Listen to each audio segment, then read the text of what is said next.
What's going on, everybody? Welcome back to the channel. So in this video, I'm going to be giving you some tips and tricks that you can use to search and try to source more motivated sellers out of the properties that are currently on MLS. So whether you are searching on your own or you're working with a real estate agent, this is going to help you try to identify more motivated sellers with the properties that are currently on the market, which would give you a better chance of getting a very good deal. Now, this video is going to be a little bit more targeted towards Toronto condos just because of the state of the market right now. There's a ton of inventory and you're going to be sorting through a ton of listings trying to find, a motivated seller. But realistically, these tips and tricks would work for any property type, realistically, any market. So wherever you're watching this from, these should be pretty helpful. And I want to also start off by saying, the information and how a listing is presented doesn't always speak to the motivation of the seller. Like, you could have a very motivated seller that has none of these signs that I'm going to be talking about. It's really up to, how they presented it. And then also just getting on the phone, talking with the agent and really finding out the story. But that being said, when we're sorting through thousands of listings, I try to find the low-hanging fruit and really look at clues as to who may be motivated, because obviously we cannot call every single listing to see who's willing to do a deal. So this should be able to get you more directly towards the low-hanging fruit and get you to the people who are really kind of identifying or flagging themselves as like, hey, let's make something happen here. Before we get into it, if you're getting any value from this content, make sure you hit that subscribe button. That way, helps me out. I'm helping you out, you help me out, and gets the content in front of more people who could benefit from it, which is great. So starting off with how you can potentially source out more motivated sellers, chances are, maybe at this point you're not working with an agent yet, or, you're just the type of person who likes to do their own due diligence and do their own research. This is going to really help you out. So depending on what platform you are using to search properties, if you're in the Toronto real estate market, a really popular one that a lot of people use is Realtor.ca. Now, all these websites have all the listings on it, okay? They're all connected to the IDX MLS. So anything that goes onto the MLS gets distributed to every single one of these platforms, okay? So no platform has like listings that the other one doesn't, as long as everything is on the MLS.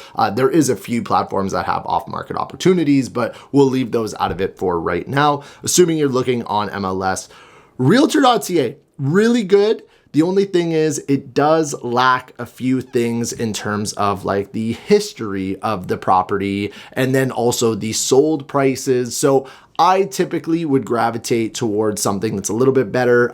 House Sigma is a very popular one that a lot of people use. Really good app, really good platform. The only thing about House Sigma, it is tied with a brokerage. So if you do sign up for House Sigma, just know that your information is going to a salesperson who will likely be contacting you at some point. If you're looking for another good one, the best one that I've found is Listed. And I'll drop a link down in the description below where you can actually download my licensed Listed app. You honestly don't really have to worry about me reaching out directly, just because I've got hundreds of people in there signing up every day off of YouTube videos just like this. And I honestly just don't have time to call everybody and see what they're up to. And most of my clients, when they're ready to, have a chat with me, they just book a call directly in my calendar.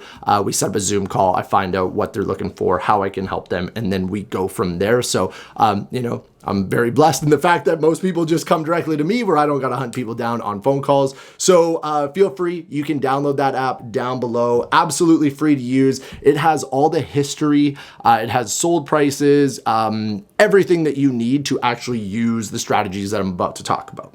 And before I jump on my phone and screen share the Listed app with you, drop down in the comment section below what is your favorite platform to search properties on. I'm actually very curious to hear what you are all using to find properties, whether it's Realtor.ca, House Sigma, Listed, or one of the many other platforms that are out there. Drop it down in the comment section below. Really curious to see what you guys are using.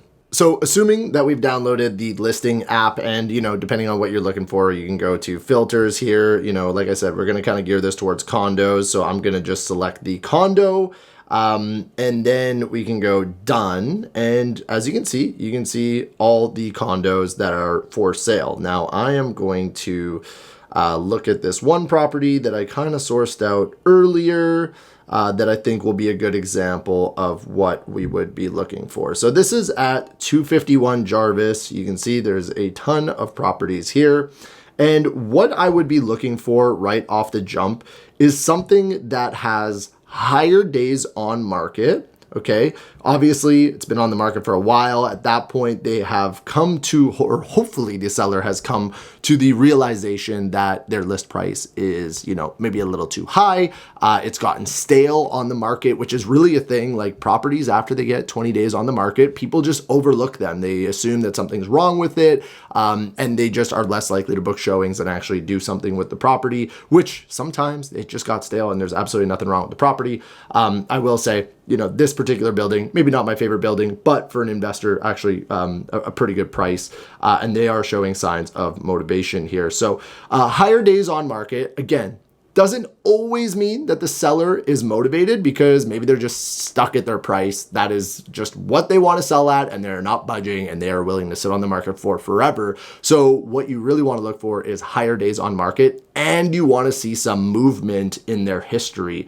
And this is where it gets really handy to have an app like this, because you can actually see the recent history on the property. So you can see that they actually started here at 588,000. Then it got terminated. They relisted at 512,000. Then it got relisted again at 499. So you can see that they are on the market and they are moving down. Okay, this is showing that they are doing what they need to do in order to get this property sold. If you see that it's just been on the market for forever and they haven't reduced the price at all, chances are you actually probably have an unmotivated seller, somebody who just wants a price, a specific number, and they are not willing to budge unless they get that. But once you start seeing, a few reductions, okay, this person is moving with the market and they're making adjustments. They actually want to sell.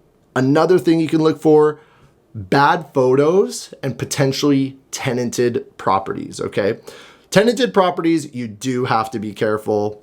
I would say if you're an investor, you really need to do your due diligence on who the tenant is, what the situation is there. But a lot of times tenants just are a little bit tricky. They don't want to have people come through their home. And if the seller needs to sell and there's a tenant who's living there and they're not allowing them to take photos, it can be very difficult for that seller to sell the property. A lot of people are just going to overlook it because it's tenanted.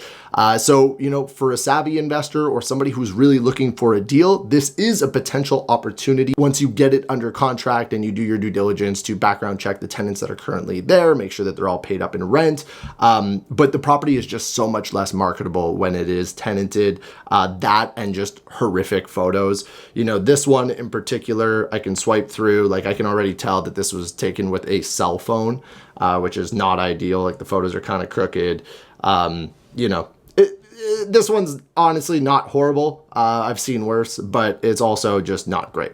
So, when I see this, I'm thinking there's a tenant in there. They're not able to market this property at its fullest extent. They can't stage it, they can't even do professional photos for it, all that good stuff. So I know that, hey, maybe this is an open door for me to come in there and be the only person who's looking at this property. And if the seller's in a situation where they need to make a move and I'm their only solution, they may be forced to actually do something with me at a discount.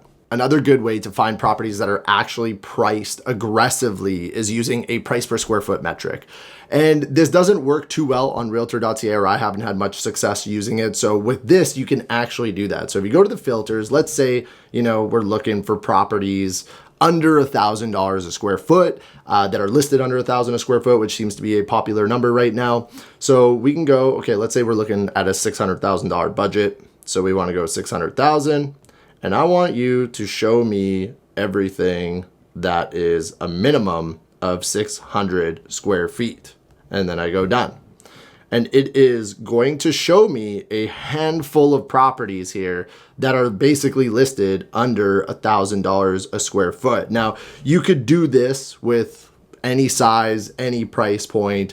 You basically just set the metrics and then you can look at it. Now, the only word of caution I will say is that there still are some agents who are using offer date scenarios. at which point they're listing the property below market value and they are having an offer day and expecting a much higher than asking price.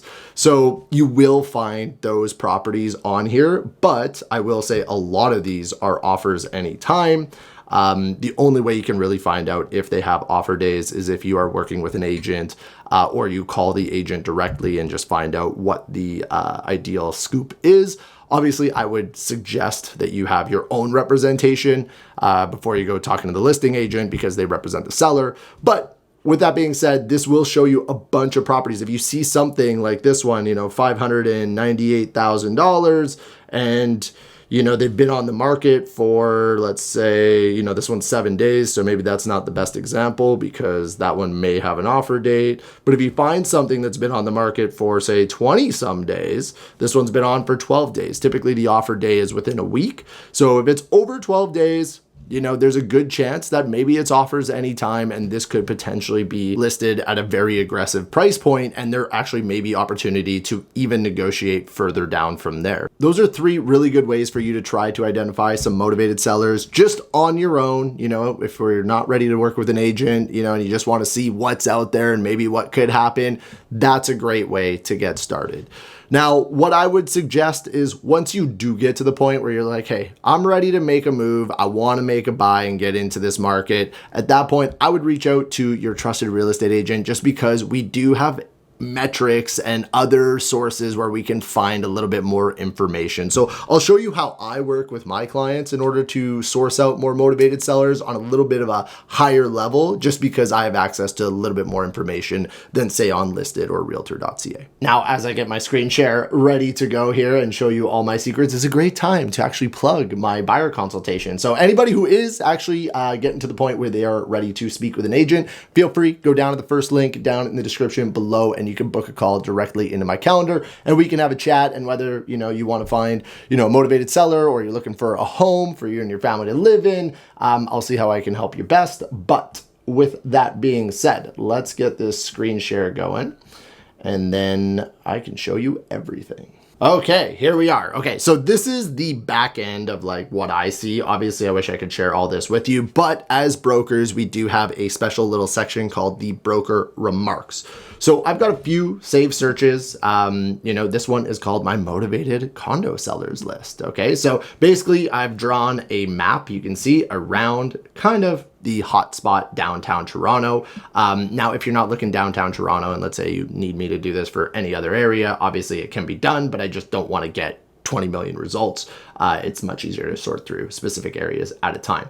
So basically what this list entails is I have filtered for in the broker remark, and these are the remarks that only the real estate agents can see. Sometimes agents with the permission of the seller can put motivated seller. So they're basically putting up their hand saying, this person needs to sell this condo. Somebody bring me something. Okay. So we might as well start there. If we're looking for deals, let's just go to the people who are saying, I need to do a deal.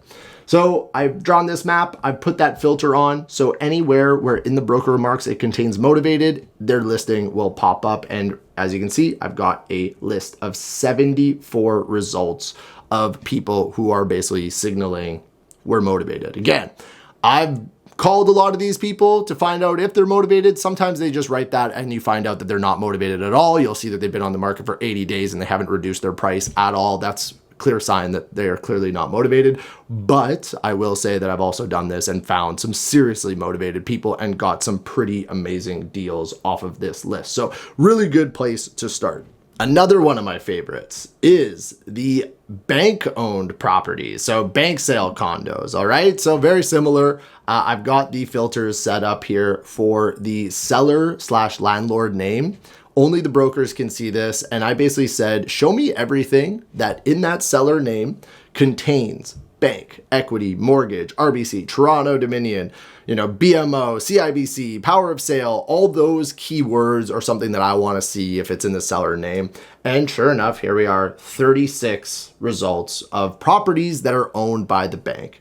Again, you have to call them. Bank deals are a totally different thing that I could do a whole nother video on because there is a ton to know about them. In most cases, you're buying it as is, where is, without representations or warranties. But in return, you can typically get a pretty good deal. The banks, you can be aggressive with them, but they also do have limitations on how low they can go because they still have to worry about, the potential seller coming back saying you undersold my property and suing for damages. So they have to justify it.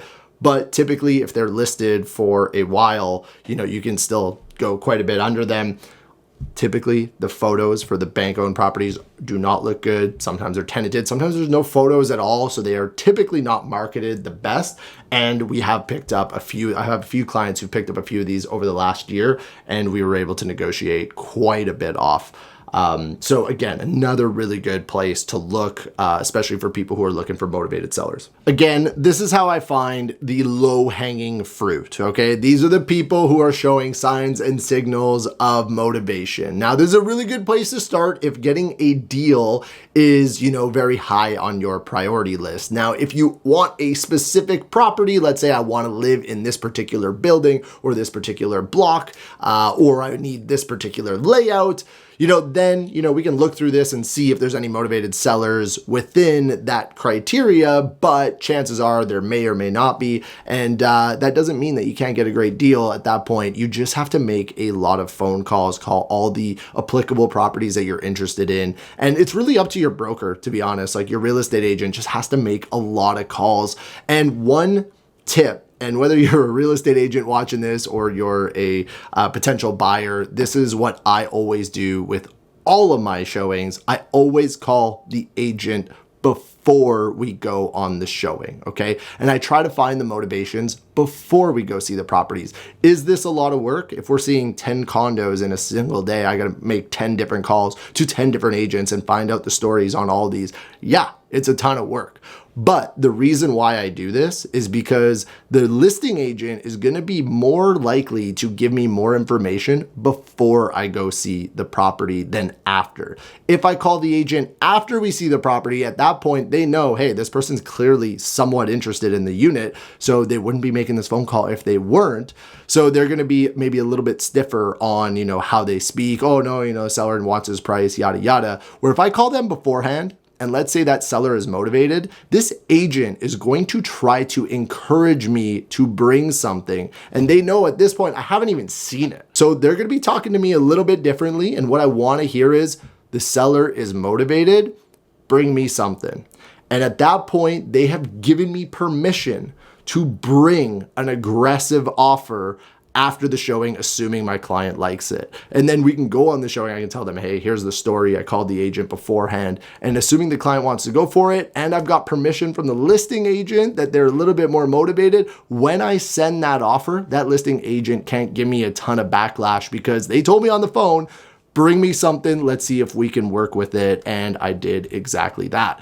If you do it afterwards, usually the conversation goes a little bit different. So it is more work up front if you're looking for these types of deals, but I promise you, especially right now, the condo market, the amount of inventory that's out there, if this is something that you want to prioritize with your condo, whether it is for investment purposes or end user, and you want to live in it, these are the strategies that I would start with to find the low-hanging fruit. Make a ton of calls, whether it's you, if you're looking on your own, being self-represented, or if you have a broker agent who is representing you and your best interests on your behalf, make a ton of calls. And I promise you, there are some buys out there right now. With that being said, I hope you enjoyed the video. Make sure you like, comment, and subscribe. Any questions, feel free, drop them down below in the comment section, and see you on the next one.